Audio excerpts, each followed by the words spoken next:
అందరికీ నమస్కారం. నేను మీ జర్నలిస్ట్ మురళిని. మోహన్ బాబు ఈ పేరు టాలీవుడ్లో నిజాయితీకి ముక్కుసూటితనానికి నేనే నిదర్శనం అని చెప్పుకుంటూ ఉంటారు మోహన్ బాబు. ఎన్నో సందర్భాల్లో నన్ను మించిన నటుడే లేరని చెప్పుకున్న సందర్భాలు ఉన్నాయి. బహిరంగంగా ఆబాసు పాలైన సందర్భాలు కూడా ఎన్నో ఉన్నాయి. ఏ ఇంటర్వ్యూ చూసినా సరే అహం బ్రహ్మాస్మి. నిజం చెప్పాలంటే అందరి నటుల్లానే తాను చెన్నై వెళ్ళారు, ఎన్నో కష్టాలు పడ్డారు, ఇండస్ట్రీలోకి రావడానికి ఎన్నో పస్తులున్నారు. ఆ రోజుల్లో ఇలా ఎన్నో సినిమా కష్టాలు పడ్డ మోహన్ బాబు రచ్చ గెలిచిన ఎంట గెలవలేకపోయారు. ఎన్నో ఇంటర్వ్యూల్లో తాను చెప్పుకొని వచ్చారు, నేను చాలా కష్టాలు పడ్డాను, ఫిల్మ్ ఇండస్ట్రీలో నేను పడ్డని కష్టాలు ఎవరూ పడలేదు, చెన్నై నగరాల్లో రోడ్ల మీద తిరిగాను, పడుకోవడానికి నాకు ఆశ్రయం కూడా లేదు, అటువంటి ఆశ్రయం లేకుండా నేను ఈ స్థానంలో ఉన్నాను అంటే నా గురువు గారు దాసనారాయణరావు గారు చలువ అని చెప్పుకొని వచ్చారు. అయితే మోహన్ బాబు గారిని ఏ సందర్భంలో చూసినా తనకంటే ఒక మెట్టు ఎత్తు స్థాయిలో ఉన్న వ్యక్తిని చూస్తే అసూయ. తాను ఆ విషయాన్ని అంగీకరించలేరు. ఎందుకు అనంటే అహం. అందుకనే రచ్చ గెలిచినా ఇంట గెలవలేకపోయారు. ఎందరికో విద్యాబుద్ధులు నేర్పుతున్న విద్యా సంస్థలకు అధిపతిగా ఉంటూ సినీ రంగంలో నాదే పై చేయి అని చెప్పకనే చెబుతూ ఇలా వెండి తెరపై సుదీర్ఘ ప్రస్థానం కలిగిన మోహన్ బాబు గారు ఇప్పుడు గడ్డు పరిస్థితులు ఎదుర్కొంటున్నారు. ఎందుకు అనంటే తను అసూయే తనని అంత దూరం చేసింది అని అంటున్నారు సినీ విశ్లేషకులు. మెగాస్టార్ చిరంజీవి గారు తను చేసే దానగుణం, సహాయాలు ఇలా ఎన్నో ఉంటాయి. నిజం చెప్పాలి అనంటే మెగాస్టార్ ఇంటి నుంచి ప్రతిరోజు 5 నుంచి 10 లక్షల రూపాయలు చెక్కులు బయటకు వెళుతూ ఉంటాయి. అంటే ఇతరుల సహాయార్థం. ఇది మెగాస్టార్కు చాలా దగ్గరగా ఉండేటువంటి వ్యక్తులు చెప్పే మాట. మోహన్ బాబు గారు తన ఇంట్లో పని మనుషుల మీద కూడా అజమాయిషి చెలాయిస్తూ వారిని భయపెడుతూ ఉంటారన్న టాకు కూడా బయట నడుస్తూ ఉంది. ఏది ఏమైనా మెగాస్టార్ చిరంజీవి లాంటి వ్యక్తి ఫిల్మ్ ఇండస్ట్రీకి ఒక పెద్ద నీలా ఉన్నారు అని అంటే అది మోహన్ బాబు గారు జీర్ణించుకోలేరు. మా ఫిల్మ్ ఇండస్ట్రీకి పెద్ద ఎవరు? దాసరి నారాయణరావు గారు పోయిన తర్వాత ఎవరు పెద్ద లేరు, ఫిల్మ్ ఇండస్ట్రీకి పెద్దే లేరు.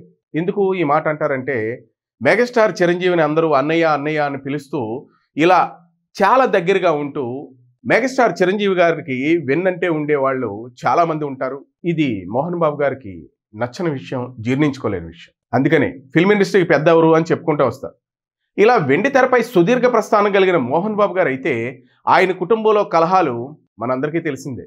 మొన్నటి వరకు ఆ మనోజ్ విషయం చాలా హాట్ టాపిక్ అయింది. ఆ మనోజ్ విషయం ఏం జరుగుతుంది, అసలు ఎక్కడ దీనికి పులి స్టాప్ పడుతుంది అని మనం ఎదురు చూసే సమయంలో పుష్ప ఇష్యూ తెర మీదకి వచ్చింది. అంటే ఇటున్న కెమెరాస్ అన్ని కూడా అటువైపుకి అల్లు అర్జున్ వైపుకి తిరిగాయి. అల్లు అర్జున్ సంధ్యా థియేటర్కి వెళ్ళడం, అక్కడ రేవతి అనే అమ్మాయి చనిపోవడం, అదందరూ మనకి తెలిసిన విషయమే. కోర్టుకు వెళ్ళడం, బెయిల్పై రావడం, తర్వాత సీఎం ఎంటర్ అవ్వడం, ఇలాంటి విషయాలన్నీ కూడా ఈ మోహన్ బాబు గారికి సంబంధించినటువంటి కేసు విషయాలన్నీ కూడా పక్కకి పోయాయి. మరి మోహన్ బాబు గారి ఇంట్లో జరిగిన గొడవల విషయంలో, అలాగే మనోజ్ విషయంలో, బౌన్సర్లు వెళ్ళి ఒకరినొకరు కొట్టుకునే విషయంలో, మోహన్ బాబు గారు ఒక టీవీ ప్రతినిధిని కొట్టిన విషయంలో, ఇలాంటి అన్ని విషయాల్లో కూడా ఈ వార్తలు హాట్ టాపిక్ గా ఉన్న సందర్భంలో టక్కని మన అల్లు అర్జున్కి సంబంధించినటువంటి పుష్ప 2 ఇష్యూ తెర మీదకి రావడం, మోహన్ బాబు గారి విషయం అందరూ మర్చిపోవడం జరిగింది. మరి మోహన్ బాబు గారు ఇప్పుడు ఎక్కడున్నారు? మోహన్ బాబు గారు ఇండియాలో లేరా అంటే లేరనే వార్తలు వినబడుతున్నాయి. చిన్న కుమారుడు మనోజ్ తండ్రిపై ఆరోపణలు చేశారు. మోహన్ బాబు మనోజ్ మధ్య పరస్పర దాడులు చోటు చేసుకున్నాయి, కేసులు పెట్టుకున్నారు. జుల్బల్ ఫామ్ హౌస్ లో ఓ టీవీ ఛానల్ ప్రతినిధిపై మోహన్ బాబు దాడి చేశారు. ఈ దాడిలో ఆయన గాయపడ్డారు, ఆసుపత్రి పాలయ్యారు. మోహన్ బాబు గారిపై కూడా మర్డర్ అటెంప్ట్ కేసు కూడా నమోదైంది. మోహన్ బాబు దాడిపై వివరణ కూడా ఇచ్చారు. గాయపడిన వ్యక్తిని నేరుగా కలిసి పరామర్శించారు. అయినా పరిస్థితి సద్దుమణగలేదు. మోహన్ బాబు అరెస్టుకి రంగం సిద్ధమైంది. ముందస్తు బెయిల్ కోసం మోహన్ బాబు విశ్వ ప్రయత్నం చేశారు. కానీ హైకోర్టులో ఆయనకు చుక్కెదురైంది. బెయిల్ మంజూరు చేసేందుకు నిరాకరించింది. దీంతో మోహన్ బాబుని హైదరాబాద్ పోలీసులు విచారణకు పిలిచారు. నోటీసులు కూడా జారీ చేశారు. కానీ మోహన్ బాబు విచారణకు హాజరు కాలేదు కదా, ఆయన నాకు కొద్దిగా సమయం కావాలని కూడా పోలీసులను కోరడం జరిగింది.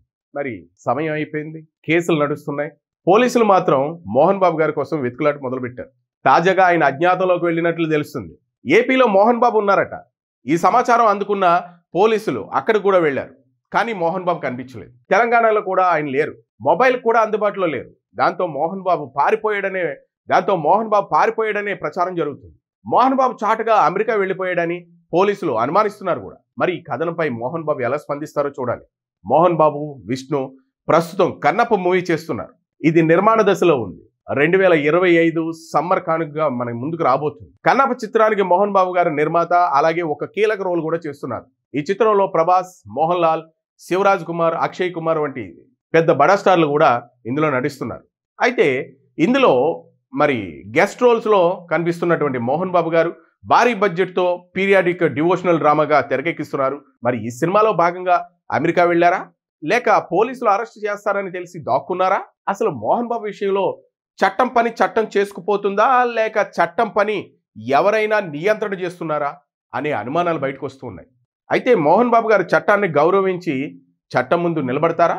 అసలు ఆ మీడియా ప్రతినిధిపై చేయి చేసుకున్నటువంటి కేసులో తాను తప్పు ఏది లేదని చెప్పినా సరే మోహన్ బాబు మీడియా ప్రతినిధిపై చేయి చేసుకున్న కేసు అలానే ఉంటుందా, లేదా దాన్ని రాజీ చేస్తారా? మరి ఏ విషయమైనా సరే మోహన్ బాబు గారు మరి చట్టం ముందుకు వచ్చి నిలబడి మరి పోరాటం అయితే చేయాల్సి ఉంది. పోరాటం చేయడానికి ఇందులో ఏముందిలేండి, ఆల్రెడీ కొట్టారు, అది బహిరంగానే తెలిసింది. కానీ తప్పు జరిగింది, నా చేతులారా తప్పు చేసేసాను నేను, ఇది అలా జరుగుతుందని అనుకోలేదు. ఎందరో మైకులు పెట్టి మొహం మీద పెడుతుంటే ఎవరైనా నన్ను చంపేయడానికి వస్తున్నారేమో అని అనుకున్నాను. దాన్ని కవర్ చేశారు, పర్వాలేదు, ఏదో కవరింగ్ అంటే చెయ్యాలి, మరి తప్పదు కేసు అవుతుంది అని అంటే.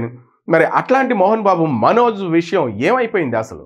వీళ్ళిద్దరూ కూడా గేట్లు తన్నేసుకుని గేట్లు విరిచేసుకుని ఆ ఇంట్లో పని మనుషుల మీద విరుచుకు పడిపోయి వెళ్ళిన బౌన్సర్లను కొట్టేసి ఈ బౌన్సర్లను కొట్టేసి విష్ణు దుబాయ్ నుంచి వచ్చేస్తున్నారు, లక్ష్మక్క అక్కడి నుంచి వస్తున్నారు, పెద్ద రాద్ధాంతం చేశారు. అది మా ఫ్యామిలీ విషయం అన్నారు. ఓకే, మీ ఫ్యామిలీ విషయం, ఓకే, దాన్ని ఎవరు కాదని అన్నారు. కానీ విషయం ఏంటి అని అంటే, అయితే ఇక్కడ మోహన్ బాబు గారు చట్టాన్ని గౌరవించినట్టు కనపడుతూ ఉంది.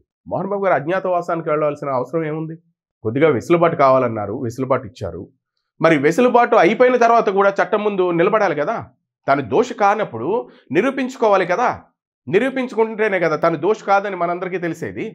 అంటే మా కుటుంబ విషయాలు మీ అందరికీ ఎందుకంటే అని మాట్లాడిన సందర్భాలు ఉన్నాయి. మీరు సెలబ్రిటీ మోహన్ బాబు గారు, మీరు సెలబ్రిటీ అయినప్పుడు మీ అభిమానుల ముందు మీరు నిరూపించుకోవాల్సిన అవసరం ఎంతైనా ఉంది మోహన్ బాబు గారు. ఎందుకనంటే మీ ఫ్యామిలీ విషయం, అది మీడియా పెద్దది చేయాల్సిన పని లేదు.